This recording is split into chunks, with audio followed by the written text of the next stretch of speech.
Try na ako tumawag. Baka sakaling available. Good night. Try na ako tumawag. Baka sakaling available.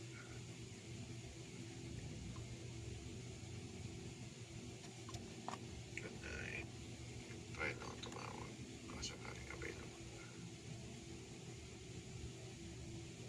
Nasa meeting ka. O, sige. Huwag na mag-sleep ka. I love you. Huwag ka na mag-post na mga revealing na part or hindi ang pinapost kasi. Love you.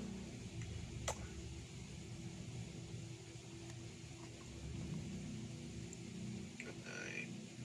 Try na ako tumawag.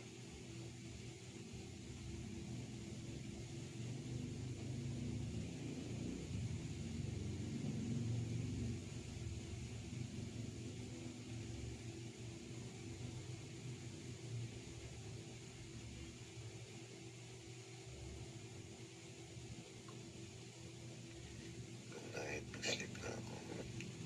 Pero magtampo-tampo. Hindi maganda sa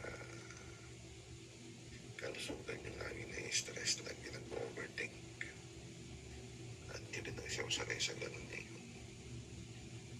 Binabanatan ako ng ganun na parang ito ganyan. Ang gusto ko sa isang araw, puro happy moments, happy vibes, ganun, good vibes. Hindi lagi nag-overthink kasi kung overthink na yung gagawin mo, ang dami kong pwedeng i-overthink. Pero hindi ko ginagawa. Sabi nga nung ang mentor ko doon sa triathlon, sabi niya, walang iba nagbibigay ng stress sa'yo, kundi sarili mo lang din. Masyado ka nag-iisip.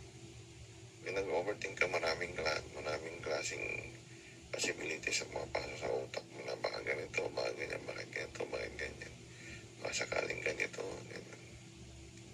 Alam mo naman siguro na yan. Masyado mag-overthink. Kasi pag mag-overthink, ini-stress mo sa sarili mo. Naiiyak ka lang. Nag-iisip ka ng mga hindi pa nangyayari. Nag-iisip ka ng mga what if, mga